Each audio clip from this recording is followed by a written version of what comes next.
Welcome everybody to a new episode of Flower Circus Talks. Today a very special guest from the UK.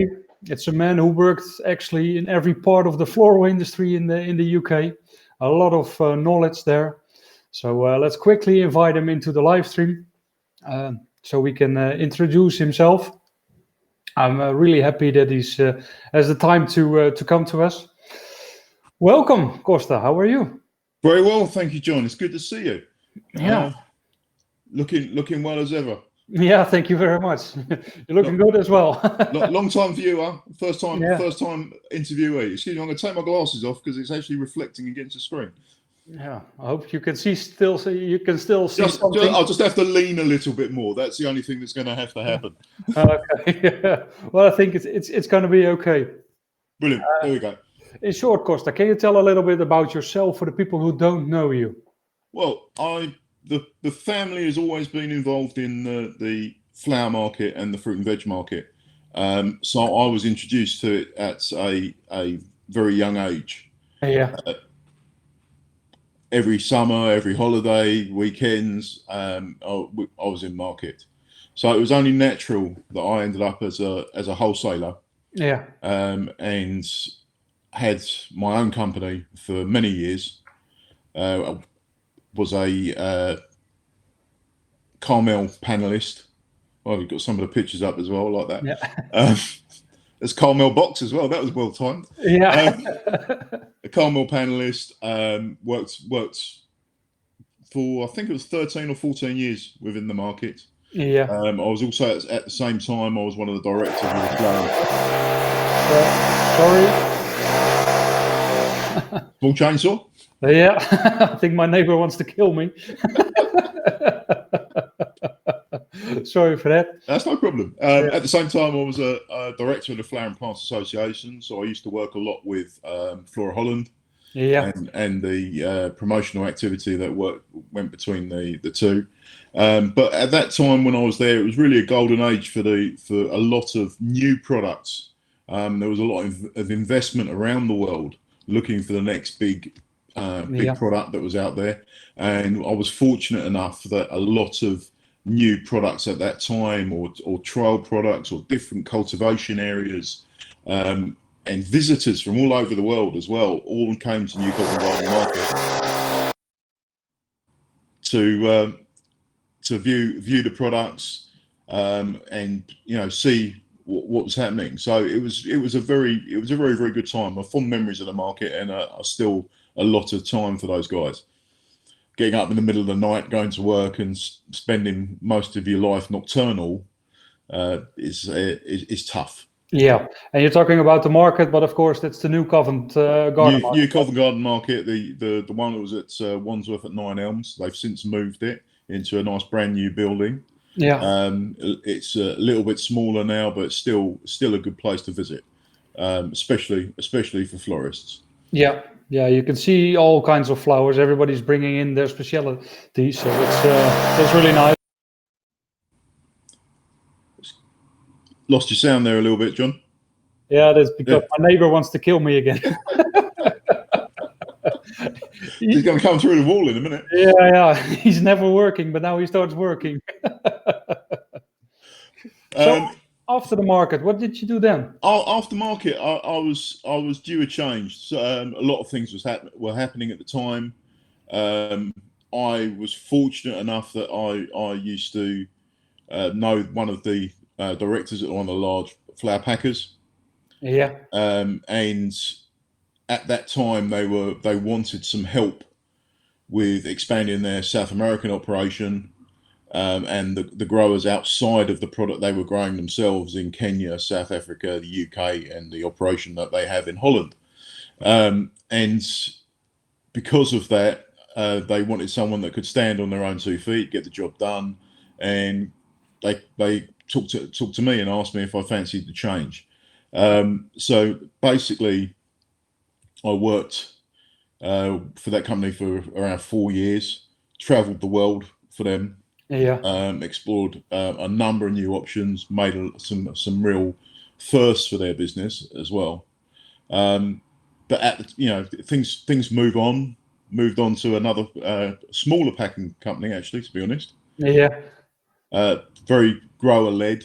Was actually owned by two one of the largest grower in Kenya and the largest grower in South America at that time, in Colombia, actually. And you're talking about a smaller operation. Yeah, so it was a smaller operation in the UK, but a larger operation globally. Yeah. Very, very large citrus business on the back of that as well. And it gave me the opportunity to be in front of customer more. Yeah. This is great. I'll get to see the people coming on as well. Yeah. It got me in front of customer more and actually being able to demonstrate the knowledge I've developed over the years, which customers really, really enjoyed. And I did all I could there at that time. And from there moved on to a project which was really, really quite exciting at the time, which was developing a direct model as a procurement arm for one of the UK retailers. And at that time, they were the fourth largest retailer. Should I name them? Do I not name them? Yeah, if you want, you can name them. I mean, well, it was working with Morrison's. Yeah.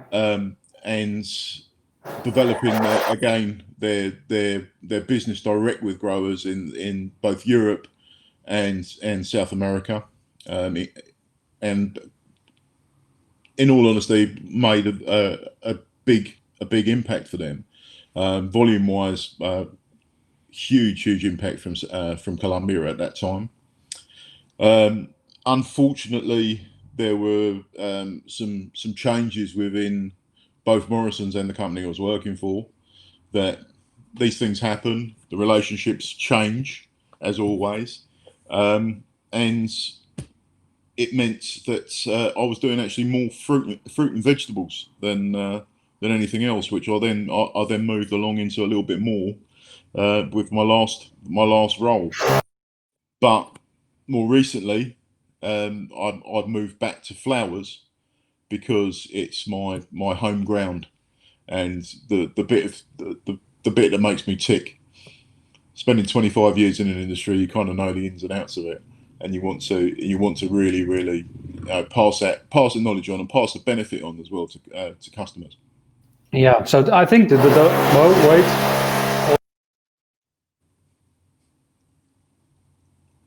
You done? Hopefully he's done now. So Kirsten is already asking if she is safe. I think you are safe. I'm not sure if I will make it for another 15 minutes. You need a different hat. You're going to need a hard hat. Yeah, that's for sure. So the fruit and veg business, that's something totally different, I think, than the flowers. It was and it wasn't. Funnily enough, there were many growers that I'd already been dealing with in flowers that also had fruit and veg businesses as well. And so in some instances, I was actually I was talking to the same owners, not necessarily the same offices, but definitely the same owners. And with the exception of the knowledge base being greater on some of the more long-standing products, where top fruit can be on the sea for however many weeks and sit in storage for almost a year and not having any impact, etc., etc. The actual selling of the product and the logistics of it are very, very similar. Yeah. So it wasn't that big a leap, and in all honesty, it just doesn't move as quickly as flowers. Yeah, you need to move quickly with the flowers. I mean, flowers is a much quicker industry on every level, from NPD, the new product design, to how you're putting components together, the fashion of it. It all moves much quicker. Yeah. Produce is great. But it's a slower animal from a business point of view. It's a bit more exciting, I think, flowers. I already actually noticed the difference between plants and flowers. Yes, there was already a huge difference for me, at least. Yeah, only had limited exposure on plants when I was doing the projects in Holland. But yes, I've seen that one as well. What do you do now? Or is that the whole story until now, or is there something That's else? the story up till earlier this year. I finished in with vegetables at the end of January. Yeah. Moved, and I was spending February realigning what I was going to do with myself. I had a small flower business that I've had for some time in the background, Yeah. and decided that I wanted to expand on that. Um, Lined up lots and lots of meetings uh, through March and April. And then the disaster that was COVID struck, and all those meetings went out the window. But it didn't stop me moving forward and talking to people on a telephone, Zoom calls, every medium possible. I think I've got every app going on my PC now. It's crazy, and everybody, different countries. It's funny. Different countries have different favourites on what Yeah. on what app they like to use. Yeah, that's for sure. I've got one home screen with the Viber, with Telegram, with WhatsApp, This is it. WeChat. Yeah. I think WhatsApp's going to come out, and Zoom are going to come out as the winners. But there's Yeah, still Skype out there. There's still what's it? MSN, the the meetings. Messenger. Yeah, Yeah, Messenger meetings, and it's crazy. The Microsoft meetings, isn't it? yeah, Yeah, it's quite funny. You almost, when you book your calls now, you have to book which medium you're having it as well. yeah. That's for So sure. what I have now is a consultancy business where I offer advice on supplying sourcing to some of the larger packers and retailers. Yeah. And then I'll also, on the back of that, have a supply company where I import products for a select group of customers. Okay. It's a small group, Yeah. but they get a lot of service. Let's put it that way, because I handle quite a lot of product for them. Okay. That's great. And Mhm. I not only think, I know that there's a lot of things going on at the moment. The UK supermarkets, a lot of changes have been there the last couple of months. It's been some huge changes, Yeah. actually huge, which has impacted the industry massively. The not just on the actual movements in business, but the people and the square footage of what's happening out there as well at the moment. Yeah. But can you see that there's a change in sales? Is there less sales? Is there more sales? I, Or th- I what think there's has been changed? I think there's been a shift in sales. Okay. I was privileged to see some data on where sales were moving. Obviously, with the we'll hold on for a sec. Yep, is he done again? The deepest, darkest parts of COVID, where we saw the dramatic footage from the auction, etc.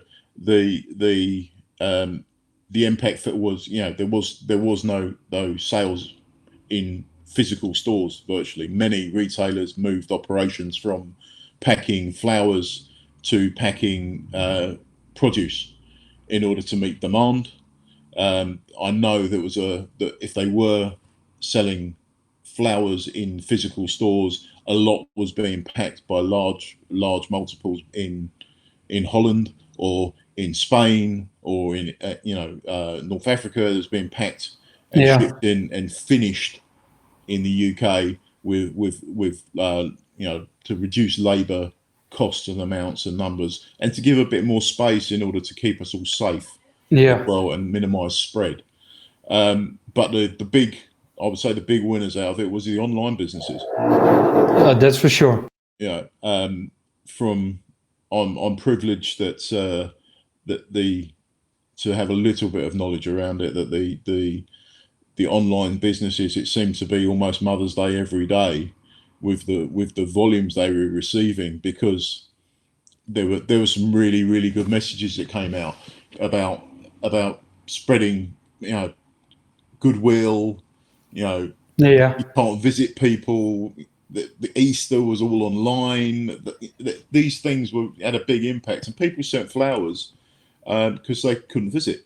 Yeah. And there's still the figures are still as high as they were in the beginning, or is it slowing down already a I bit? think it's leveled off a little bit, and it's leveled off at, a little bit lower. Yeah. Well, quite a lot lower, but it's still much higher than it was previously. And I think that will maintain where people have got used to doing purchasing online from small retailers, like your traditional florist point of view. Yeah. Those that are online have seen a good business. The ones that aren't online, some have changed over. Well, we're doing produce boxes, and good luck to them as well if they were able to modify their business in order to help. I did myself. I was moving containers of lettuce and spring onions and cucumbers and anything that was available to Yeah. move where there was demand, as it were. I helped where I could, but the physical shops that weren't allowed to open, that would have been terrible for them. Yeah. Absolutely horrendous. And the biggest impact I think was the hospitality industry. No Still events, is. Yeah. weddings, funerals. That's been horrendous. I've got clients that have had hundreds of weddings cancelled for this season. And it's not that they can say we're going to pick up all that business for next year. No. It's gone. Yeah. Very, very simple. Of course, some is coming back, but it's not the full 100% that's coming back next year. It's not going to be 200%. Not in. That's exactly that. If they had 100 weddings for 2020, there might be 120 for next year. They've not got 200. It's the dates physically aren't there either. You're seeing where some people moved across their wedding from this year to next year. It's just taken up the date next year, and the number of available dates are much lower, which I think the impact will be for a couple of years on that. Yeah. What I think personally, but maybe you can say if I'm right or wrong, with all the online sales, they also made a big move because there were only good products available. Because all the growers, the second grade quality, they were throwing away because there was less demand, and they were only sending out the best grade qualities. So There, also, yeah, I was going to say there was some good opportunity for them to send out some really top grade quality. I don't think there was still lower quality around. Lesser quality, really. Let's not call it lower quality. However, the opportunity to give massive value to customer was there, and to be honest, it was given as well, and that's the important part of it. It was actually given, and not we're going to keep this because we're making much more money. It's actually been passed on to the customer, and they've had some really good deals. There's been some fantastic weekly offers for some of the subscription box packers in the UK. Okay. So now that you have your own business, your own consultancy business, what are your USPs if you compare it to if there are any competitors or other companies who are doing more or less the same? Well, the biggest one really is the knowledge. You said it earlier. I've worked in every aspect of the industry. I mean, even to the point my mother had a florist shop as well. So, at the moment I'm doing some work with quite a large florist in the UK. But that's the biggest USP. I've seen most of it, done most of it, and can be a little bit in front of around some of the more obvious pitfalls that can be in the industry, particularly where we're setting up some direct operations for people that they immediately think that something is cheaper, but when you actually get into it and you calculate all the added extras on, it might look cheaper, but by the time you actually turns up, you know what, you were better off before. And that's the real aspect of seeing every aspect of this industry. And it's an industry that keeps developing as well. and that's what's kept me coming back to it, John. Is I'm always learning as well, and that's brilliant in my world because it keeps me active and keeps it's not something that you can get stagnant in this industry. Yeah, what I see actually, you're telling about your knowledge. So, well, they start again. Hopefully, you can still hear me. What do you see? The younger generation. I mean, there's less knowledge in the industry, I think, or the knowledge is leaving the industry sometimes. There has been some knowledge leaving the industry, and it's a shame to see, and it's I think we've gone through a period where there's been less apprenticeships and less drive to push people through. But I think now we're seeing more initiatives to bring people in. I know some of the large packers have had a very, very strong university leaver and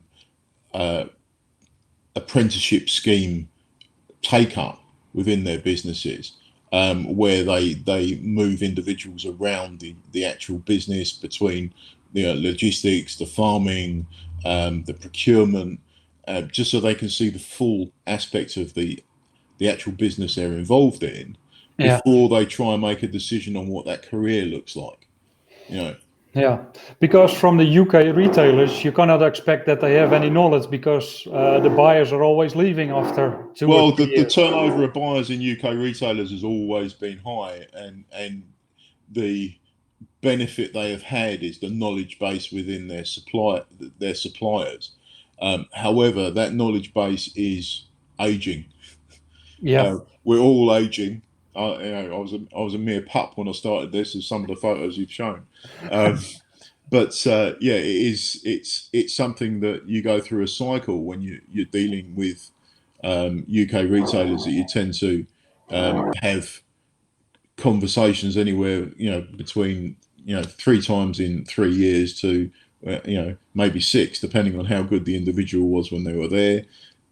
Really good individuals tend to move on really, really quickly. yeah, Because they get identified as making change and making an impact, and they tend to progress very, very well, which is great. But from a stability point of view, it just makes it a little bit more tough as a supplier and packer. yeah. I mean, if you see other countries in the United States, I think there are buyers there already the whole life from supermarkets doing the same thing. But now that they're cutting down the middlemen, most of the supermarkets, or trying to go more direct to growers, a lot of knowledge is just disappearing. Is that from the United States point of view, or From UK the and Europe? UK. UK is slightly different. The models that are occurring now in the UK is trying to be a little bit more blended in how they approach things. So they've not only got the benefit of trying to have direct dealings with the growers on commodity lines, Yeah, and that's really what we're talking about. It's difficult for them to have a direct relationship on bouquet lines, which can have 3 or 5 elements in each bouquet. yeah, On large commodity lines, dianthus, chrysanthemum, they can have an impact and try and buy direct. They can negotiate direct, but they still need somewhere to actually pack that product.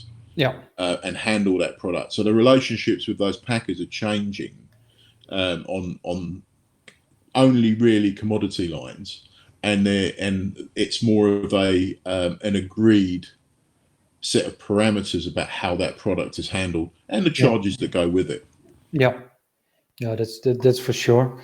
How do you see? I mean, how do you see this change the coming period for the supermarkets, but also for the florists Well, online? let's talk about the florist a little bit more. I think Yeah, it's, for me, the florist is really, really important. Now, and I say that it's, yes, they're the little guys in all of this, really.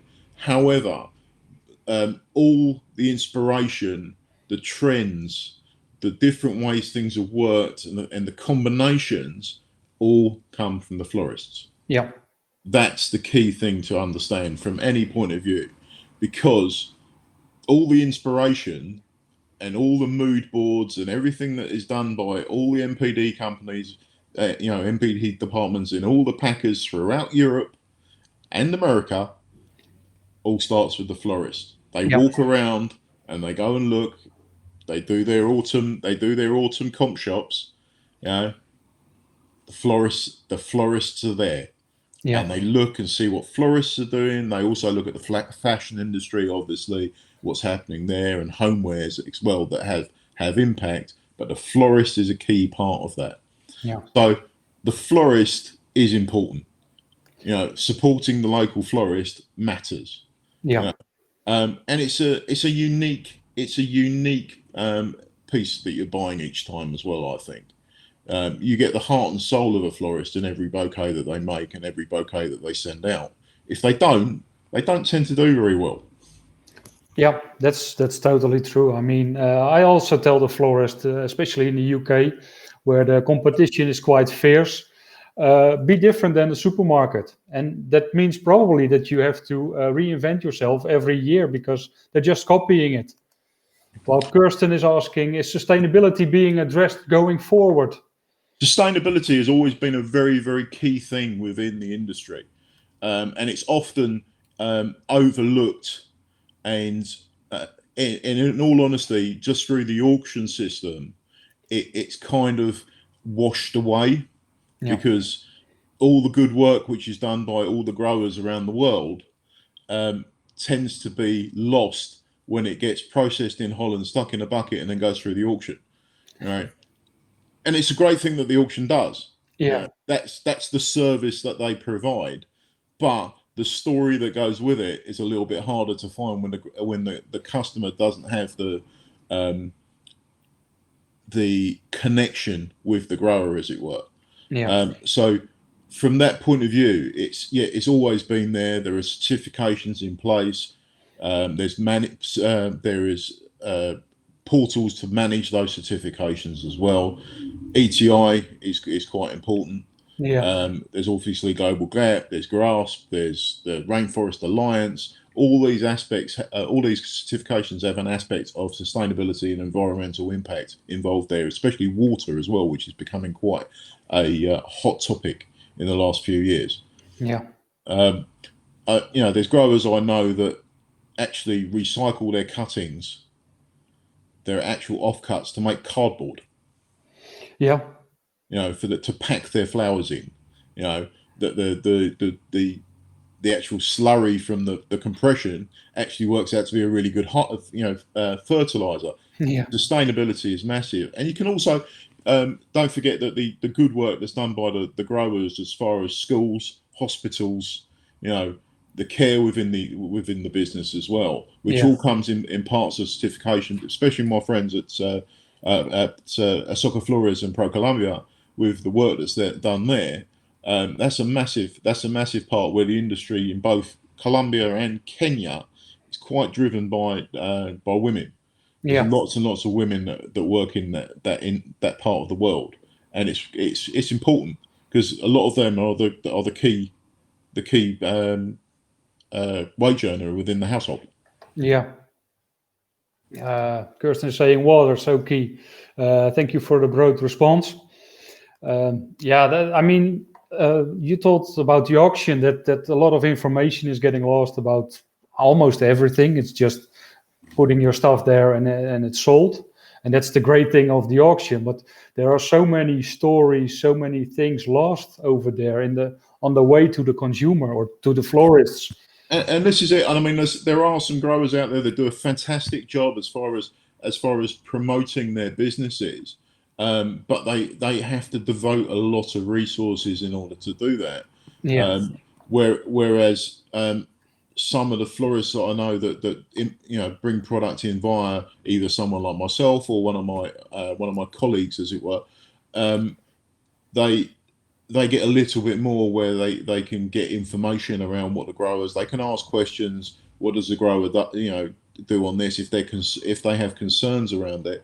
There's obviously fair trade as well involved there. There's lots and lots of different things that as a consumer, the florist, the wholesaler, can ask, because it's exactly the same questions that we, as a supplier to supermarkets, you'd be asked. What's being done here, what's being done there, and we'd supply the detail around it. Water is, I think Kirsten comes back a little bit on water being so key as well. It's massive, and the projects that are in place on water capture rather than using deep drills are becoming more prevalent around the globe, where large reserves of water are being held from runoff from the greenhouses, etc., etc. Yeah, the pity is that a lot of growers are doing those things, but they're not telling it. I mean, we are helping some growers as well as Flower Circus with the I've seen promotion, and I mean, we've got a cymbidium grower, special orchids. All the water comes back in a reservoir, is reusing all the water, so it's a whole closed circuit. And a lot of tulip growers have the same, but they're not telling about it. I mean, how many times I go to a grower and he says, "Oh, we do this. Oh, we do this." But I said, "Why do you tell me? But why don't you tell everybody around? Because everybody's asking for it." I mean, and you're not telling it. They're ridiculously modest. That's the best way I can say it. They do things because it's the right thing to do. They don't do it because they want publicity around it.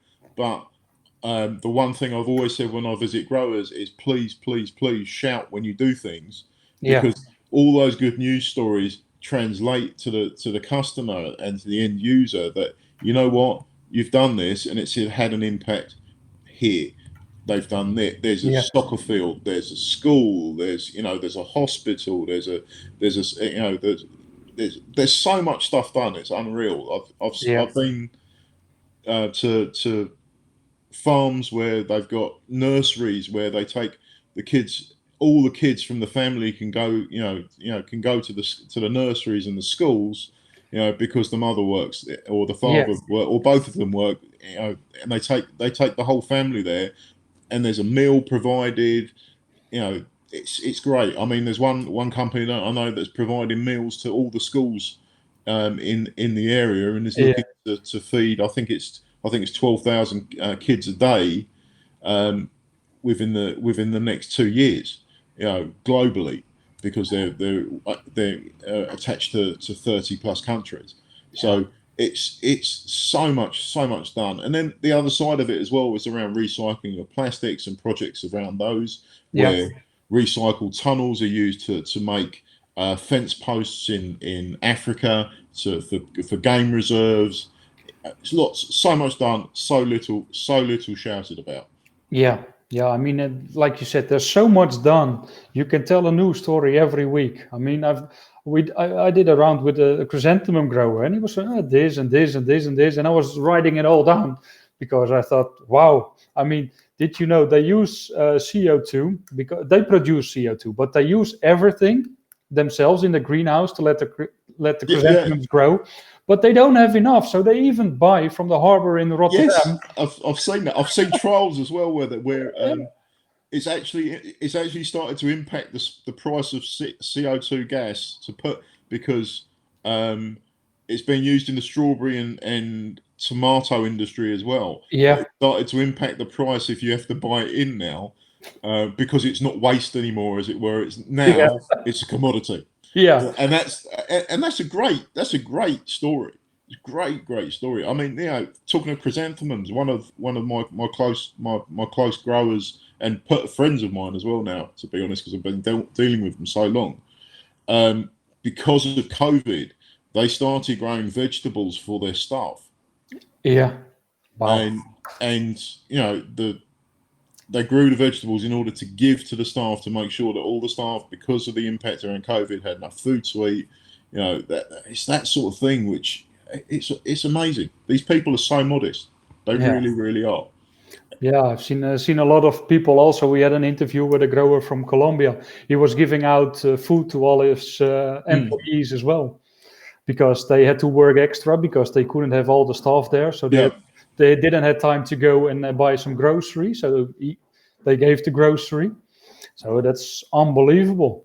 Yes, So as I say, it's so modest. Yeah, you because already mentioned Colombia a couple of times. I think you were one of the first ones to start or was involved with sea transport of flowers from Colombia.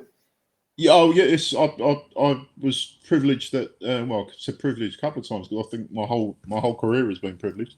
Um, but I was I was tasked with starting a couple of more than one sea freight operation to catch up a little bit actually because Yeah, that it had already been done by our Dutch colleagues for a number of years. yeah, And I think it was more apprehension and fear about the potential losses on losing a whole container.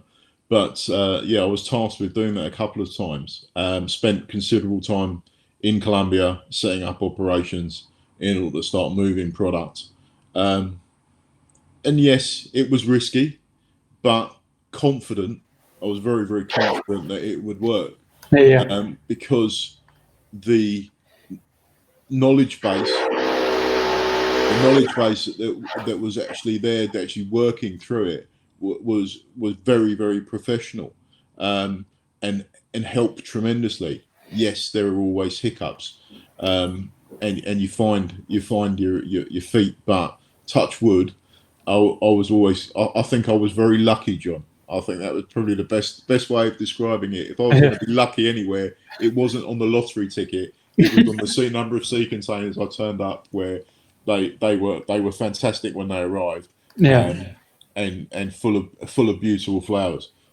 Because I did experiment with quite a lot of things, roses, hydrangeas, gerberas, even to see what they look like after a sea journey, um, as well as chrysanthemums, which were the obvious ones to move, and carnations yeah. and alstroemeria. But the to trial other products, because I think it's going to be a bigger thing going forward for any importer, is the ability to be able to turn on sea freight, not just for the regular products, but the more development products as well. I think with the how many planes are flying at the moment, there's not a lot of planes flying. So I think the sea transport is going to be more and more important because there was so many flowers on the planes, on the passenger planes. Well, this is it. I think everyone forgot. Well, didn't forget as such. It was never ever really publicised how much product, not just in flowers but in produce as well, goes on a passenger flight. You Yeah, know, those economy seats, yes, are subsidised by first class and business class that we all like to sit on when we go on our holidays or when we have to go on business trips. Because we don't get to fly business class, John. It's too expensive. A little I bit. know. If you have your own Um, business, it's not business class anymore. no, it's no, it never was. To be honest with you, anywhere I've worked, it never was business class. Uh, But the fact of the matter is, those seats are subsidised, not just by the higher the lawyers and the solicitor and the surgeons that are sitting in first and business, but by the freight that's being held in the belly of the aircraft. yeah, The amount that is flown is absolutely massive, yeah, um, and all the little things from strange countries. There's not freighters flying from all these countries to our favourite destinations, being Schiphol and Heathrow.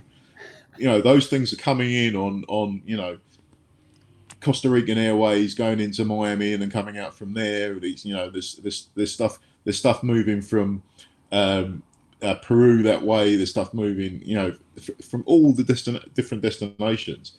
yeah, There's so much going on passenger flights. Passenger flights all went down. Yes, some of the larger players like Kenyan Airways moved their passenger flights to move freight, but all the smaller countries, that was it. That product wasn't there anymore.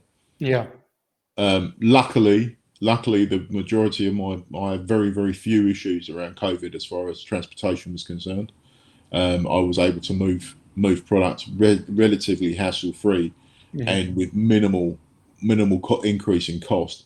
Road transportation, the hardest thing around road transportation was border control, where it was taking extra days trying to get through the borders. Yeah. That's what we hear everywhere or heard Mm. everywhere, and it doesn't seem to get any better soon, as we see it now. Well, yeah, this is the thing now with more localized lockdowns, as it were. You're seeing actual regions where road transportation is having issues getting through Yeah, because they're stopping things there from actually hitting major arteries, as it were, and having to move around them. But the benefit of the road transportation is at least it's left and it's on the way. yeah, And realistically, the delay is somewhere between 12 and 24 hours. It's got a cooler, it's got fuel, everything's great. yeah, If your product gets on one plane and the connecting flight isn't there anymore, you've got a problem because it's sitting in the wrong airport, and two, you've paid for it when it's hit the airport and it's going to move. So there's quite a lot that can go wrong with that. But we are starting to see more lift yeah. starting to come back. Okay, It that's is starting to return, and prices are still a little bit higher than usual, but the biggest thing around it is the additional charges for things like COVID at the moment. So that's yeah. the only real issue. Yeah, that's what we see everywhere as well. So that's Mm. yeah, but it's good that it is moving around again, and yeah, things are happening again. And I think the demand for flowers, if you hear it worldwide, there's a big demand for flowers and especially plants. Plants have seen a great resurgence, as it were, with people because basically I think it's because people have been spending more time in their home. Those with gardens have wanted to do much more in the garden. I know I've done much more in my garden than I've done in 5 years. It's looking great out there, but it's because I've been home more. Yeah, The wife has been home more because she's been working from home throughout this. But also, if you're at home, more indoor plants. Especially if you've got an apartment and things like that, you want to make it a little bit more green. yeah, That's that's both, isn't it? yeah. And let's hope that influences the whole habit of people buying plants and flowers, of course. And they say there are a lot of studies. They say within 60 days, a habit can change. So actually, we're already more than 60 days in this COVID. So Yeah, and I remember from the interview we did with my counterpart at DFG, he was saying that the uplift was so tremendous that they'd already hit their numbers in April, was it? yeah, For the whole year, because the uplift on plants had been so huge. yeah, that was incredible. And Mm. they're still flying. I just spoke a plant grower, and he said that he sold out until what was it, March next year. That's right. That's right.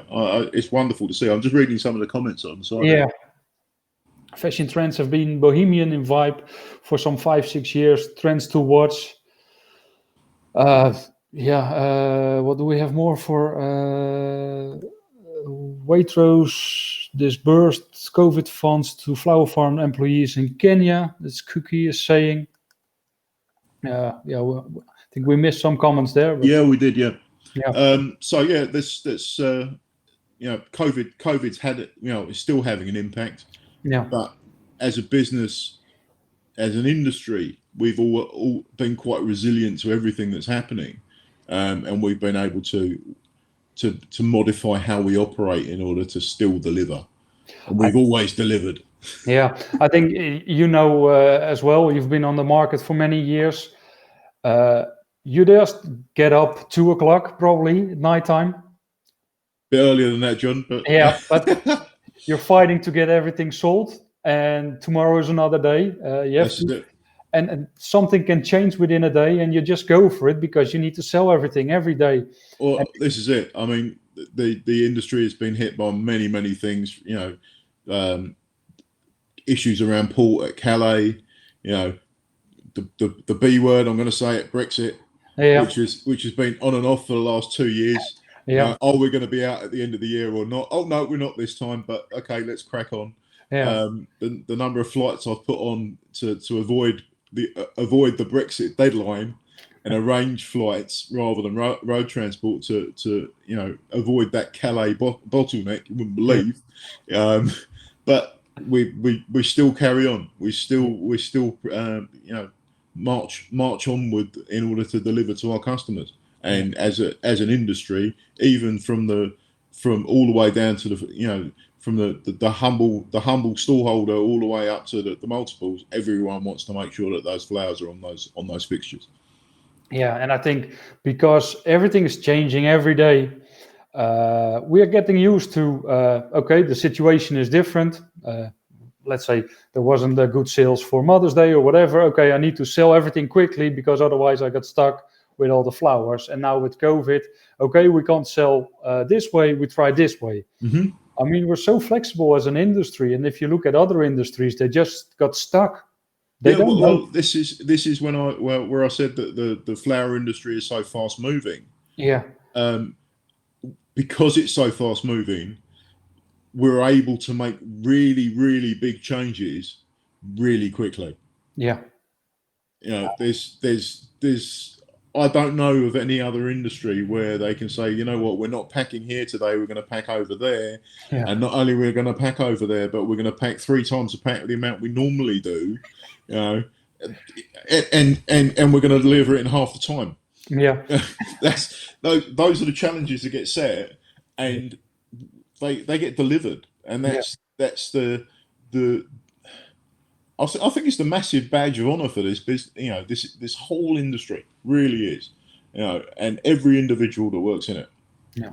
What do you think? What are the opportunities now after COVID or during COVID in the floral industry? I think online sales, is a huge opportunity, and I don't think that there's a lot of people a little bit skeptical still from a smaller scale. From my mother was a florist, and her online presence was minimal, and it was something I always used to hassle her about. But it's something that she never really was that fussed about. It was nice when it was there, but you know what, I like people coming through my front door. And I think because of that, there's a little bit of skepticism around it, but I think there's an opportunity where people want to shop more locally and understand where their product comes from. That they can make an impact locally, even online. Being able to order, the power of Instagram, Facebook, Snapchat, anything you name an application, the opportunity is there to market. There are so many locally. Yeah, there are so many more ways now than just attract people that passing your shop. Yes. We are doing some local promotions for growers as well. If they have an action, some action going on at a wholesaler in the UK, we just target that area and say, okay, at that wholesaler, we are present at the moment with our flowers. So as a florist, you can do that as well. I mean, and it's not beyond the realms now. From a technology point of view, that you don't have to invest hundreds of thousands of pounds or even tens of thousands of pounds anymore in order to do this. The actual cost of it is much less. It's much less. I mean, putting an ad in a local newspaper is more expensive most of the time. But yes, it is. And that medium is something that really it goes from the door almost into the recycler nowadays. Normally with some sort of vegetable waste wrapped up in it, but it's almost a dead medium. And I can't, in all honesty, I can't remember the last time I had a newspaper come through into my house, because it's the news feed is all almost live now, or fake. Or both, depending on the day and which country it's coming from. But the cost of it, actually online is very, very low. In comparison with print. It really is. I mean, So Juan from Narango is asking you, Costa, what are your main points in chrysanthemums when you search for them with growers? Depending on the country I'm in, because obviously we're around the world, things grow a little bit differently. So from a Colombian perspective, I'm guessing Colombian from the name. Yeah. From a Colombian perspective, I'd be looking for product which would be firstly have a European look and feel to, Yeah. so that the laterals would be quite short.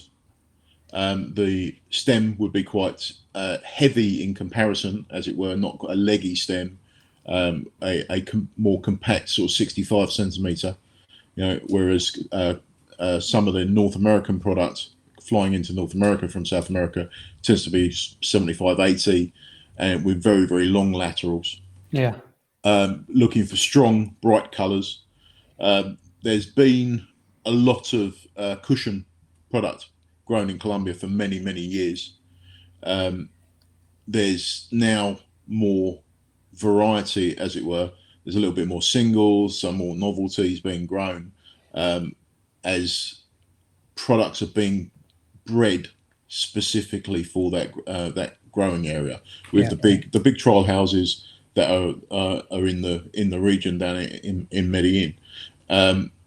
From a European perspective, it's around making sure that the quality is there paramount. Very good sharp strong colours, but quality, because there's because of the already being within Europe. Yeah. Some things can go wrong quite quickly, that because of the different types of inspection required. Yeah, it really is.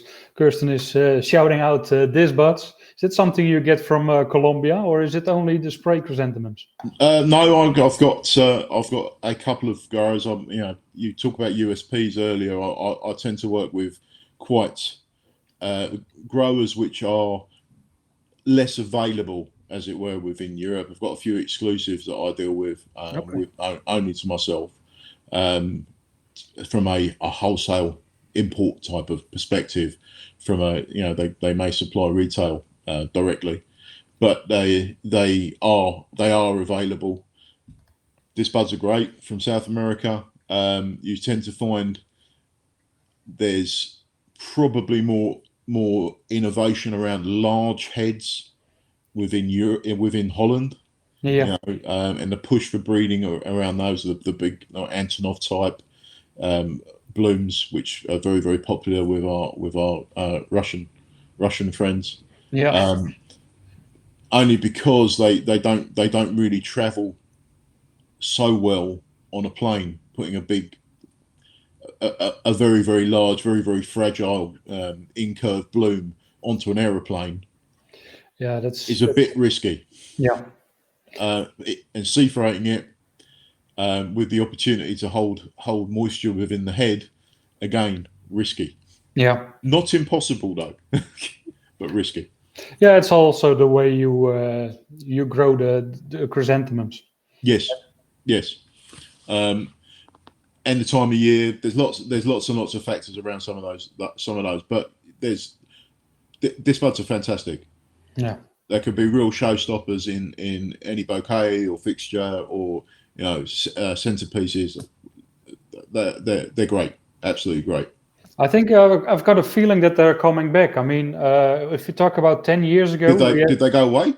No, they didn't go away. not in the UK. No, but we had, I think, 70% of the market was Anastasia white, yellow, pink, and all those colors. And now I think that was an easy fix. If I'm going to be honest, I think that's where the industry required a disc bud. It was a very, very strong. It was similar with Zembla on spray. Yeah. With Zembla in all the colours, it fixed the problem. Yeah, it was a no-brainer. Quality was always good, and then you can. And similarly with singles, previous to that with Reagan's. Yeah. It fixed the issue that there weren't all these colours. We need all these colours. There, we've done it now, and that stayed for quite a while. I think there's now more experimentation around the breeding, and we're seeing more small scale production Yeah. at obviously higher cost. There is a higher cost. I think the problem was I've been working for a breeder that there was a big greenhouse with only anesthesia, and it was Yes. quite easy to grow. They wanted to try a new variety, but it had to have the same speed, the same height as anesthesia in order to grow it as well in a good way. Yeah. And that's where actually a lot of good varieties failed because it was impossible to grow them next to anesthesia. And they didn't want to grow a whole greenhouse of a special orange one or a pompon, things like that.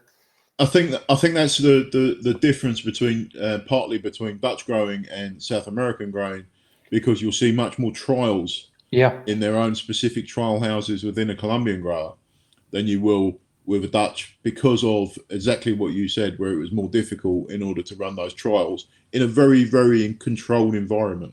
Yeah. And credit to all the Dutch growers that I've come across, those environments are so controlled. It's like almost walking into another country when you go into some of them, because it's controlled to the millimeter. On every microclimate, everything. And it needs to be. Yeah, and that's why with more manual labor in Colombia and Ecuador, it's easier to have another variety or. It's not just that. It's as well that the actual growing is not as the temperature control is only as good. It is. You've got a polytunnel. Well, it's not a polytunnel, but a poly greenhouse with semi-open sides. There's a lot of airflow from in and out, so the temperature is very based around the outside temperature. Yeah. And I think that's where a lot of the difference is you're not relying on a specific temperature that's going to affect the rest of your crop in order to grow your trials. Yeah, that's true. Juan from Narango is saying, yes, here in Colombia we have plenty of varieties to offer to the market and always searching for new things. I think it was last week or 2 weeks ago, there was the Chrysanthemum week in Colombia. That's right, it's week 35 from memory. Yeah. So that's already 3 weeks ago. Yeah. Time flies. It would be a week where I'd normally be in Colombia, to be fair. And walking the trial houses. But yes, this year it was very much online. Yeah, but they did a great job. They did a fantastic job. A fantastic job. And is it a way that's going to happen going forward a little bit more? Probably. And it will take a big chunk of cost out for a lot of people. Yeah, it really is. I mean, we know now that we can chat via many different options. It will help us move forward. So what personal goals do we have? What goals do you have with your company the coming period? The next 6 months at least, it will be to stabilize the sales, as it were. As I've brought on a few new customers, and to really focus on them and deliver their objectives on how they want products delivering. I've got a little bit of consultancy as well that I need to make sure that I am operating in the right manner for them as well. That's my primary. Yes, the business has been going a few years, but this year I've actually wanted to spend more time and develop it more. And that's really where I am for this year, is to develop the business more for this year, for the next year, to then be able to reassess, take a step back and say, right, was this the right move? Yeah. Are we going in the right direction? Okay, if we are, let's take the next step. I mean, if you start the day that COVID starts and you're coming out okay, then you've got a bright future. It was a pretty big knock. Yeah. I knew that Mother's Day was going to be probably the slowest Mother's Day that I'd ever done, because the fact of the matter was really starting from scratch again. Yeah. But to be hit with a lockdown the week before, and the actual Mother's Week was virtually locked down. Well, I couldn't have seen that coming. I don't think anyone could have seen that coming. No, It no. the entire industry, you didn't really pay attention to it really until then. No. And then it was just a case of trying to track people down, where everyone was on mobiles. It's one of those things. But it's what we do. It's just what we do. Versatility. Alison is saying hello. Hello, Alison. Thank you for joining. One last question to wrap it up. Is there something you want to tell the people, tell the watchers, tell the people in the floral industry? Some wise words to wrap it up, this interview. Keep doing what you're doing. You do it really, really well, and stay strong. That's the real message nowadays at the moment, is stay strong, stay safe. Wash your hands. That as well is an important one. It's I think we've touched on it all the way through, is the belief in the industry, the desire to deliver, and the ability to change and to modify. That's the real message throughout this. I've done it throughout my career. The businesses I've worked in have all done the same, and it's a message that the industry carries, and it's a continuing theme actually. Every one of the Flower Circus interviews I watch, it is a continual theme that you pick up on. Not mentioned very often, a little bit like the good work that's done, but it is a continual theme throughout this. We need to. I think that's great, those words. I mean, I can't agree more with you. So I really want to thank you for joining and for your time to join. Thank you for inviting me, John. It's been an absolute pleasure. I'll do it again anytime, even though I was quite nervous before. No, you did a great job. So thank you very much. Thank you for all your knowledge, your wise words. Appreciate it. Thank you everybody for watching. Thank you everyone. And I just want to say, the 2nd of October we'll have a new online flower show with Tiffany Valente, a new talent. She's making really nice stuff. So put it in your agenda, 2nd of October. Look forward to watching it. Okay. Thank you everybody for watching, and stay safe and wash your hands. Thanks a lot.